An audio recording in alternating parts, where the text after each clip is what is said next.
Eu vou passar ao parecer na indicação número 049 de 2022. O autor é o Dr. Márcio Barandier. A matéria, Projeto de Lei 583 de 2011, da Câmara dos Deputados, que visa alterar a Lei de Execução Penal para extinguir o direito dos presos às saídas temporárias, para estabelecer a necessidade de exame criminológico para a progressão de regime e para prever a possibilidade de monitoramento eletrônico de condenados em liberdade condicional, em regime aberto ou semiaberto, ou mesmo que estejam sendo submetidos a determinadas penas restritivas de direito. O relator, doutor Cláudio Bedino, da Comissão de Direito Penal. Por favor, doutor Cláudio, com a palavra. Obrigado. Boa noite, senhora vice-presidente, doutora Adriana Brasil, demais componentes da mesa. Boa noite a todas e todos que se fazem aqui presentes, aqui nesse plenário histórico e também no plenário virtual. É sempre uma satisfação subir essa tribuna, especialmente para apresentar um parecer da Comissão de Direito Penal e de Criminologia. Aproveito para saudar o nosso presidente, doutor Márcio Barandier, e nossos eternos presidentes que fazem aqui presentes, doutor João Carlos Castellari e doutor Carlos Eduardo Machado. Eu vou procurar ser aqui o mais sucinto possível, porque o parecer é um pouco extenso, para me adequar aqui ao tempo regimental. O parecer ele versa também aqui sobre o projeto de lei número 583 de 2011, que já foi aprovado na Câmara dos Deputados e que tramita atualmente no Senado Federal na forma de projeto de lei número 2253 de 2022. Esse projeto, como já foi dito pela doutora vice-presidente, ele contém essencialmente 3 propostas. A primeira proposta é de acabar com o direito dos presos às saídas temporárias. A segunda proposta é de estabelecer, no ordenamento jurídico brasileiro, a possibilidade de monitoramento eletrônico de condenados em livramento condicional, em regime aberto ou semiaberto, ou que estejam cumprindo determinadas penas restritivas de direitos, notadamente as que limitam a frequência do condenado a lugares específicos. E a terceira proposta é a de condicionar a progressão de regime à prévia realização de exame criminológico. Essas são as 3 propostas abarcadas por esse processo, por esse projeto. O parecer, ele se manifesta, que eu já adiantando, pela rejeição integral desse projeto, porque ele verifica que esse projeto, à semelhança de tantos outros que tramitam no Congresso Nacional, ele ignora por completo a trágica realidade do sistema prisional brasileiro e propõe medidas simbólicas, fundadas em mitos e preconceitos, que contrariam frontalmente os estudos oficiais e científicos sobre esse tema. O projeto de lei ele procura justificar essa primeira proposta, de acabar com o direito dos presos às saídas temporárias, afirmando basicamente que esse direito violaria as finalidades da pena, que ele estimularia a fuga dos presos e que ele também aumentaria a criminalidade durante os períodos de saídas temporárias. O parecer ele demonstra que, porém, que não há nenhuma base dogmática ou mesmo empírica que sustente essas justificativas, muito pelo contrário. O direito dos presos à saída temporária é um importante instituto, previsto não só aqui no Brasil, mas em diversos outros países, que tem a importantíssima função de incutir no condenado um senso mais profundo de responsabilidade e também de fomentar o resgate de laços desses indivíduos com a família, com o trabalho, com os amigos, laços esses que são indispensáveis para a efetiva reintegração social e para mantê-lo afastado da criminalidade. Então, o direito às saídas temporárias, ao contrário do que normalmente a gente vê no senso comum, ele é, no final das contas, um instrumento de segurança pública, a serviço de toda a coletividade, na medida em que ele pretende justamente prevenir, no final das contas, a prática de crimes. É por isso, então, absolutamente equivocada essa afirmação de que ele contraria as finalidades da pena. Na verdade, o que acontece é justamente o contrário. Assim como também é equivocada a afirmação contida no projeto de que esse direito estimularia a fuga dos presos. O direito às saídas temporárias, ele não tem promovido a fuga dos presos, até mesmo porque só quem se beneficia ou pode se beneficiar desse direito são presos que estão cumprindo pena em regime semiaberto, ou seja, são presos que, na verdade, já podem deixar as unidades prisionais, seja para trabalhar, seja para cursar cursos profissionalizantes, tal como previsto pelo artigo 35 do Código Penal. Então, esse direito ele não cria nenhuma oportunidade inédita e única para os presos de sair dos presídios uma oportunidade, tal como as pessoas pensam, assim, quase como um convite invencível para que eles fujam dos presídios. Não é isso, ele amplia possibilidades já previstas para esses presos. Então, justamente por isso, todos os estudos ou pesquisas que abordam a percentagem de presos que deixam ou que fogem nesses períodos apontam justamente para números muito pequenos, que normalmente oscilam entre 2% ou 5%. Então, é contrariado por todos os estudos e pesquisas essa sensação de que o direito às saídas temporárias são um convite para a fuga dos presos. E não menos equivocada é a afirmação de que esse direito promove o aumento da criminalidade. Sobre esse ponto, o autor desse projeto, que é o capitão Derrit, deputado federal, ele faz menção a um artigo publicado na internet por uma graduanda em Direito, que supostamente comprovaria essa afirmação. Mas, no parecer, esse estudo foi analisado e se verificou que ele padece de gravíssimas falhas metodológicas. Na verdade, os próprios dados empíricos que foram coletados e reproduzidos nesse artigo publicado na internet, ele mostra justamente o contrário, que as taxas criminais não aumentaram nos períodos de saídas temporárias, no caso aqui desse estudo em São José do Rio Preto. Então, é um estudo absolutamente falho e que é contrariado por diversos outros estudos científicos e acadêmicos que vêm comprovando isso. Com relação agora à segunda proposta, né, de estabelecer a possibilidade de monitoramento eletrônico de condenados, em algumas hipóteses a mais do que hoje estão previstas, o parecer ele registra que essa específica proposta ela já chegou a ser aprovada pelo Congresso Nacional quando o monitoramento eletrônico foi introduzido em 2010 pela Lei 12.258. Mas o que aconteceu? Naquela oportunidade, essa parte do projeto de lei foi vetada justamente pelo Poder Executivo, que viu a disfuncionalidade desse monitoramento para essas hipóteses e os seus impactos financeiros. Então, o que esse projeto, afinal, pretende, com essa segunda proposta, é justamente inserir as mesmas hipóteses de monitoramento eletrônico que já foram vetadas pelo Poder Executivo. E o parecer conclui que essas justificativas do veto presencial naquela oportunidade são plenamente razoáveis, porque, de fato, impor o monitoramento eletrônico nessas específicas hipóteses contraria frontalmente as finalidades perseguidas pela pena e o processo de reintegração social, seja porque o uso dessas tornozeleiras eletrônicas pelos presos, são tornozeleiras ostensivas, reforça na consciência comunitária o deletério estigma de criminoso e assim inviabiliza a sua reinserção social, seja porque a manutenção desse excessivo controle e injustificado acaba impedindo que esses indivíduos recuperem a sua capacidade de autodeterminação. Então, é uma medida, ainda mais sem nenhuma comprovação de sua necessidade, que contraria as finalidades da pena e que não se justifica. E o parecer acrescenta ainda, sobre essa segunda proposta, que essa ampliação de possibilidades de monitoramento eletrônico também não é recomendável, porque ele tem o potencial de agravar as repugnantes condições dos presídios brasileiros. Por quê? Porque ele vai aumentar significativamente os custos para um sistema penal que já está à beira da falência, não contribuindo em nada para remediar uma das suas principais mazelas, que é justamente a superpopulação carcerária.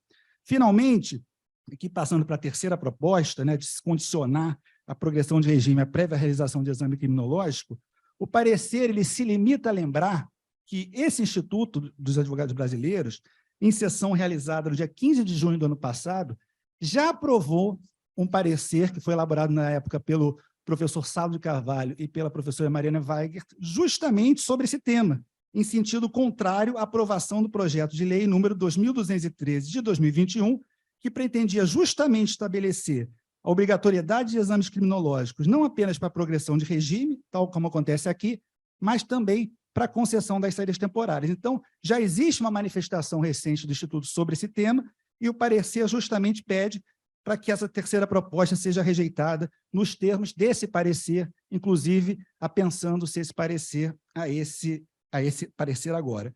Para concluir, senhora vice-presidente, eu só gostaria de ler uns poucos parágrafos que concluem o parecer, que sintetizam, na minha visão, muito bem a essência do que está em jogo aqui. O sistema carcerário brasileiro, ele vive hoje à beira de um colapso, em um estado de coisa inconstitucional, caracterizado pela violação massiva e persistente de direitos fundamentais, tal como reconhecido pelo Supremo Tribunal Federal. Os presos no Brasil, via de regra, recebem tratamento pior do que o concedido aos animais, como um lixo humano, como diagnosticado pelo Congresso Nacional no relatório final da CPI do sistema carcerário. É preciso dar um basta a essa situação, que é incompatível com qualquer sociedade minimamente civilizada e ainda mais com o Estado democrático de direito como um brasileiro. Há um certo consenso entre as mais diversas entidades nacionais e estrangeiras que enfrentam esse tema com propriedade, de que o primeiro passo a ser dado para lidar com essa tragédia é evitar manter no cárcere quem não precisa, de fato, estar submetido às suas penúrias. E isto não apenas para que se resguardem os direitos das pessoas que integram a população prisional, mas também para que se protejam os interesses de toda a sociedade. Entende-se, assim, que a superpopulação carcerária é uma das principais causas de todas as demais violações de direitos fundamentais dos presos e que a manutenção desnecessária de pessoas no cárcere oferece um risco a toda a sociedade, tendo em vista que as terríveis condições dos estabelecimentos prisionais brasileiros, para além de inviabilizarem qualquer possibilidade, ainda que reduzida, de que a pena consiga cumprir com as suas finalidades, servem elas próprias de incentivo à criminalidade.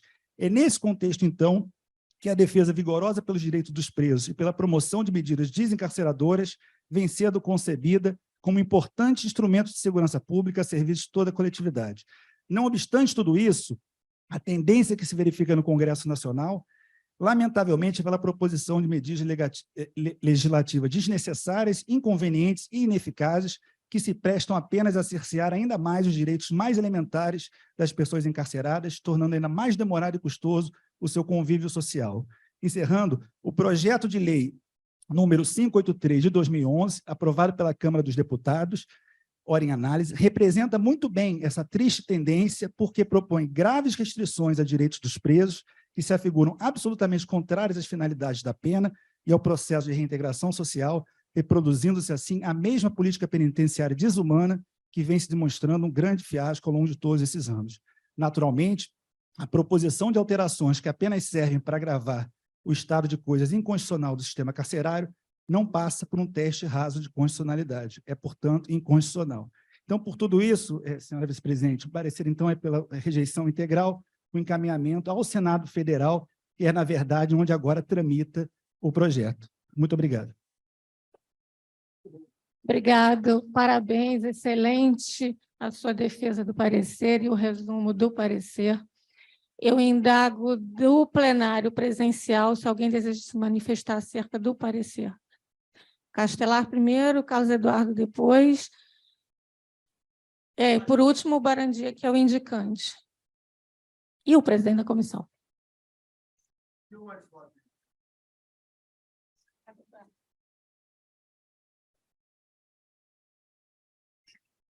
A presidente, demais associados, eu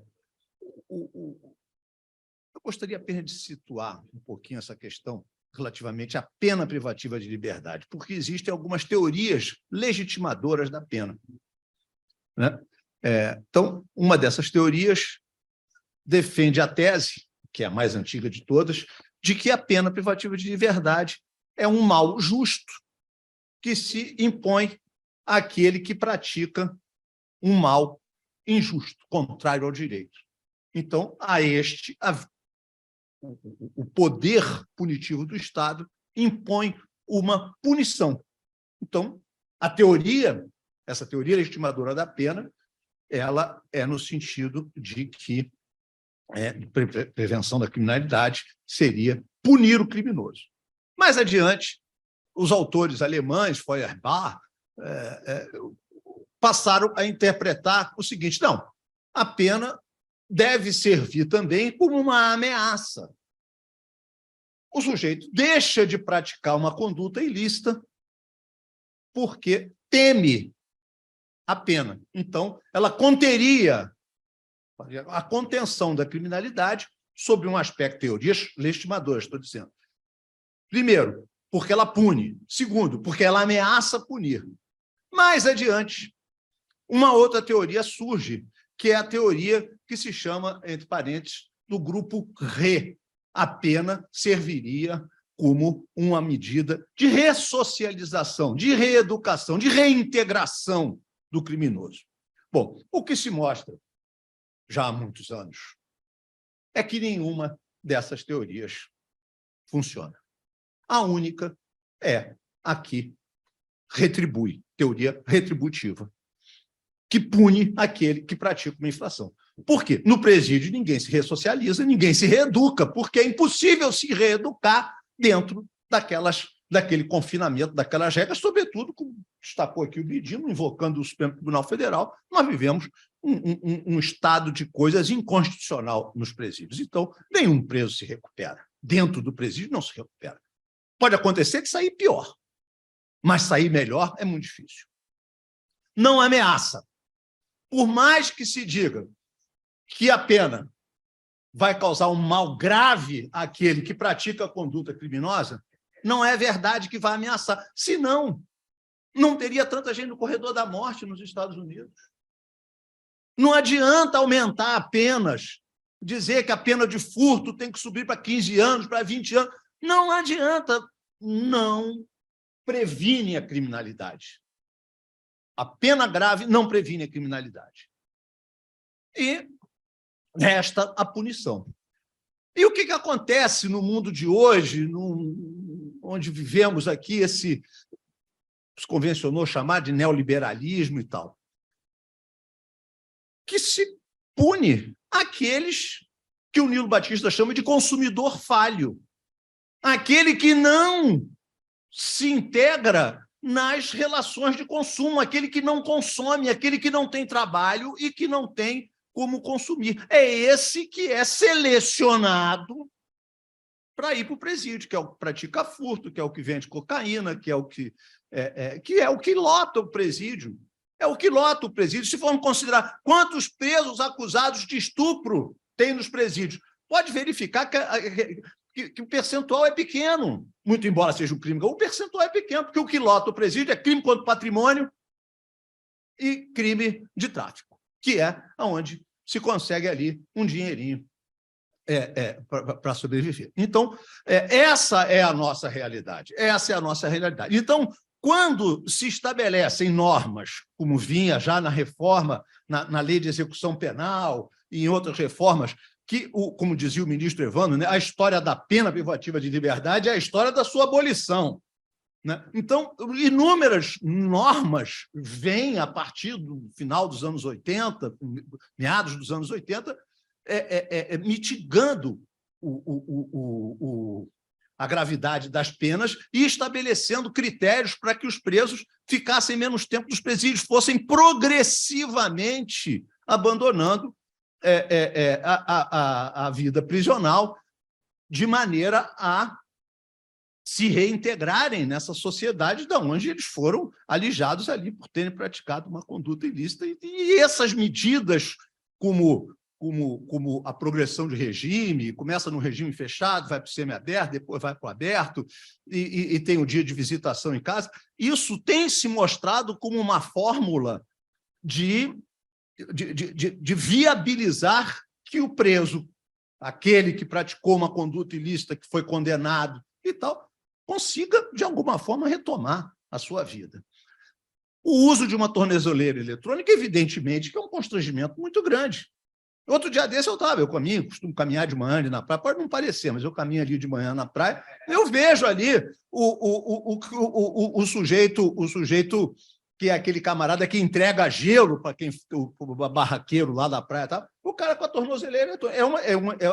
É evidente, todo mundo vê que o sujeito está com a tornozeleira eletrônica, porque ele tem que trabalhar ali na praia, trabalha de vermelho. E não foi um só que eu vi, não. Já vi vários ali na praia de manhã, caminhando, aquele pessoal que ajuda ali naquele subemprego com a tornozeleira eletrônica. É muito difícil o sujeito arranjar um emprego com a tornozeleira eletrônica, o sujeito se readaptar na vida com a tornozeleira eletrônica. Ele vai acabar voltando para o tráfico. Enfim, então, essa sucessão de projetos de lei que vem surgindo aí, que esses capitães e sargentos e cabos e mouros vêm propondo através dos tempos, querendo incrementar a pena de prisão, aumentando penas, etc. Isso tudo é um contrassenso muito grande. É um contrassenso muito grande que, evidentemente, nós não podemos, aqui no Instituto, deixar passar esse tipo de coisa e nos pronunciarmos sempre contra. Por quê? Porque a prisão ela é uma amarga necessidade, já dizia von List, lá no anteprojeto do Código Penal alemão, do século sei lá atrás. É uma amarga necessidade que deve se reservar para situações extremamente graves, para aqueles casos extremamente graves, porque não tem conserto, criminosos muito violentos, esses não tem muito jeito, a sociedade tem, mas os outros, a sociedade tem que se prevenir com relação a essas pessoas. Mas são casos raros, são casos raros, são casos raros. Então, essa amarga necessidade que é a prisão, ela deve ser mitigada ao máximo, ao máximo. E esse projeto de lei aí, ele merece toda a nossa rejeição. O parecer do Bedino, um parecer excelente, foi amplamente discutido na comissão, e a comissão tem mantido essa sua posição antiprisional já há muito tempo, que nós defendemos essas posições, e é nesse sentido, senhora presidente, que eu queria me manifestar aqui favoravelmente, em gênero, número e grau, ao parecer do Bedino, agradecendo a atenção e a paciência do senhor. Muito obrigado. Obrigado, doutor Castelar. Doutor Carlos Eduardo Machado. Doutor Carlos Eduardo Machado, nosso primeiro vice-presidente. À tribuna, por favor. Obrigado, doutora Adriana. Prazer estar aqui na sessão presidida pela senhora, no mês aqui das mulheres, após o Dia Internacional da Mulher, dia 8, que eu não pude estar presente. Uma honra estar aqui, poder chegar em tempo de participar desse debate. Infelizmente estava preso no compromisso profissional, mas pude chegar em tempo de ver essa bela exposição aqui do Bedino, desse parecer. Acho que o Castelar já esgotou o assunto, todos os argumentos. Eu vou fazer só uma ponderação curta, breve. É que, há essa crença comum, que até tem uma lógica, e que o homem que não tem o acompanhamento dos resultados reais acredita mesmo que basta você ameaçar com uma punição, uma conduta, que aquela conduta não vai mais acontecer, porque as pessoas, com medo de serem punidas, com medo daquele castigo, não farão aquela conduta que irá ocasionar nelas aquele castigo. E há também a ideia de que quanto mais severo o castigo, mais precioso ele será para prevenir aquela conduta. Isso não foi um fato provado, ao contrário. O que fica, se isso resolvesse, a gente diz, não tinha mais criança que fosse mau aluno. O pai dizia, olha, se você tirar a nota vermelha, você vai ficar de castigo, 50 chicotadas pela nota vermelha. Aí, 50 chicotadas, ninguém vai tirar a nota vermelha, todo mundo vai estudar e vai passar de ano. Mas não é isso que acontece. O que vai acontecer? O garoto que está com dificuldade no aprendizado, com qualquer problema, ou porque não quer estudar mesmo, vai tirar a nota vermelha e o pai vai ficar naquele problema. E aí? Vou dar as 50 chicotadas para ele tirar a nota vermelha? Não resolve. Então, a prova, se a ameaça de um castigo severo resolvesse, todos os males da humanidade seriam resolvidos pelo castigo severo. Mas o que se provou é que, ao contrário, é que passa a ser essa combinação do castigo severo, é que passa a ser um problema. Porque, às vezes, você tem condutas que não justificam, que aquele castigo severo não está trazendo solução nenhuma para a sociedade, às vezes agrava o problema, segregando um chefe de família, tirando ele do convívio social, criando problemas familiares, sem resolver o problema de impedir aquilo que se pretende impedir. Não é? E é muito engraçado. Então, o leigo pensa assim, não, aumenta a pena que vai acabar com isso. Não acaba. E acaba tendo que ficar nesse duelo, as prisões aumentando, o custo disso, e muitas vezes inúteis. Aí, como falou, tem pessoas que, claro, devem ficar lá por uma defesa da sociedade, mas a grande maioria não está pelo vício que nós temos de querer resolver tudo com pena de prisão, com pena severa, como se isso fosse resolver. São lógicas, coisas assim que estão no senso comum, que não são provados. E eu gosto sempre quando as pessoas, no momento de lazer, sempre querem discutir questões penais. Você não acha, caso esse crime, que tem que aumentar a pena, se botar isso, ou prender, prometer, tem que criminalizar? Eu digo, olha, eu gosto dessa sua lógica, mas não está muito provado no fato. O que me preocupa hoje, acho que preocupa o mundo inteiro, é a inflação e o aumento de preços. E eu acho que, para acabar com esse aumento de preços, temos que congelar os preços. Porque se congela o preço não sobe, não tem mais inflação. A lógica é tão simples assim. Essa lógica é, em tese, irrespondível para o leigo. E nós passamos por isso. Quantos planos econômicos com congelamento para combater a inflação? Na visão do homem comum, é óbvio, acaba a inflação. Se o preço não subir mais, acabou a inflação. Mas não é, porque os problemas da inflação são outros, são muito mais profundos. Você não pode atacar a causa. Então, essa coisa, o Congresso Nacional é formado também de pessoas de vários segmentos e toda hora vemos esses projetos de acréscimo de pena, de mais rigor na execução da pena, como se isso fosse resolver o problema, quando nós, poucos que atuamos na área, sabemos que não resolve, como os economistas descobriram depois de vários planos que os congelamentos não resolvem, como os psicólogos descobriram também que as palmadas não resolvem as questões do comportamento das crianças. E a nossa sociedade tem essa visão, é muito engraçado, nós criminalistas, porque como a mãe que para o meu filho, quando meu filho, não, tem que ter o psicólogo, tem que mandar para o psicólogo, compreensão e tal, mas para o filho dos outros, a dizer que aquele garoto ali mal educado, faltou, foi palmada nele.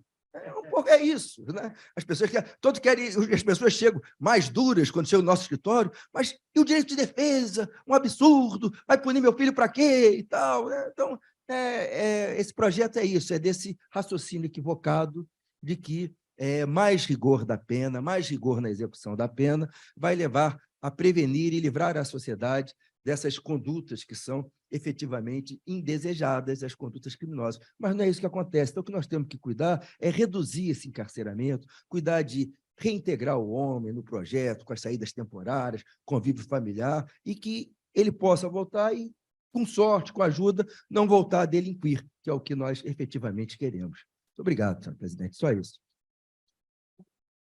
Obrigada, doutor Carlos Eduardo Machado.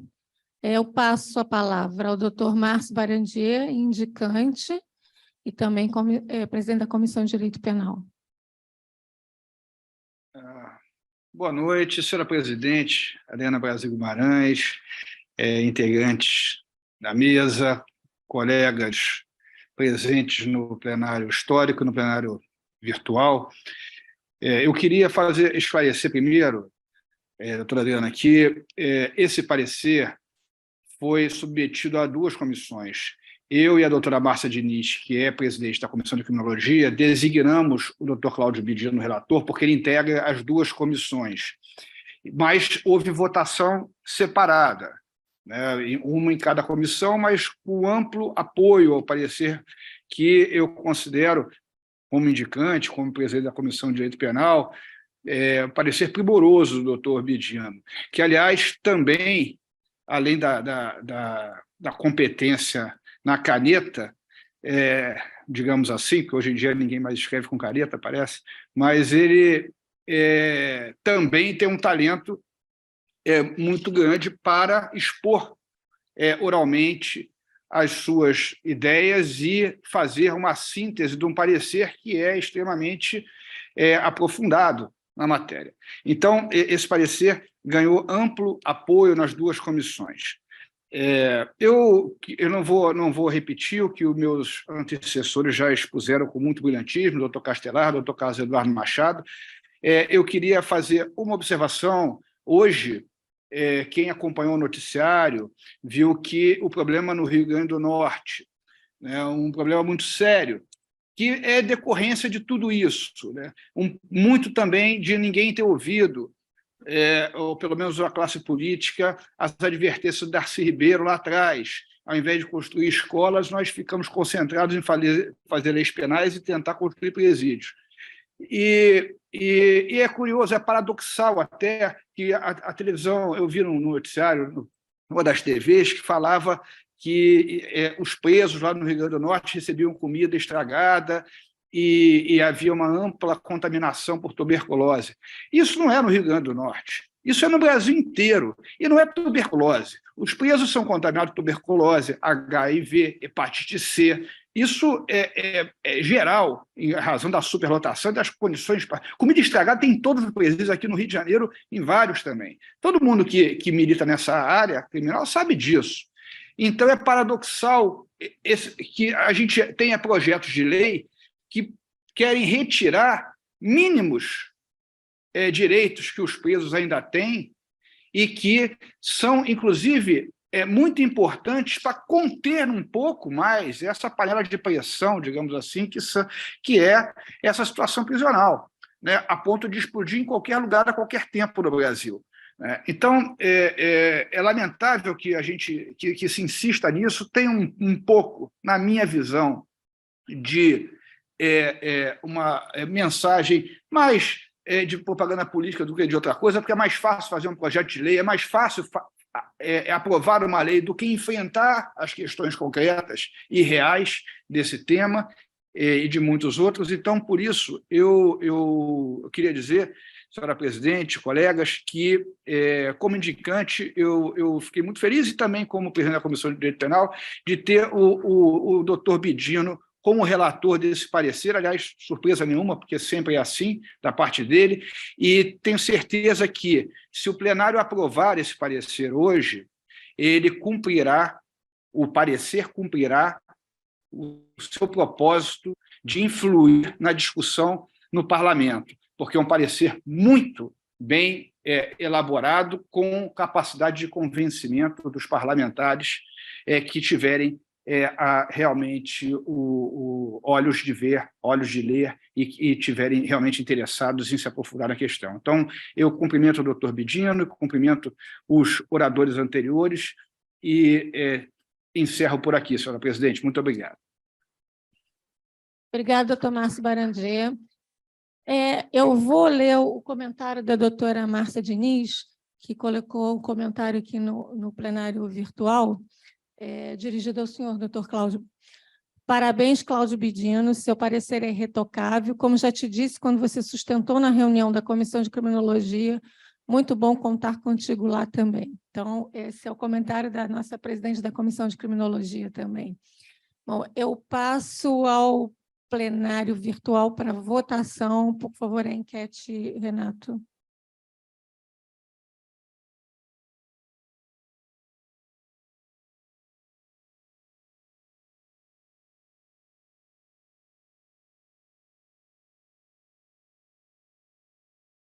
Enquanto a enquete sai, o resultado, eu indago do plenário presencial se alguém é contra o parecer. Lembrando bem que são 3 propostas dentro desse parecer são apresentadas para modificar os regimes. Ninguém? Então, no plenário presencial está aprovada a unanimidade, e também no plenário virtual, com 83% de sim pelo parecer. Parabéns. Com encaminhamento do parecer para o Senado Federal, devendo anexar ao parecer o parecer anterior, que foi o parecer elaborado pela relatoria dos professores Saulo de Carvalho e Mariana Werther, no projeto de lei 2213 de 2021, certo?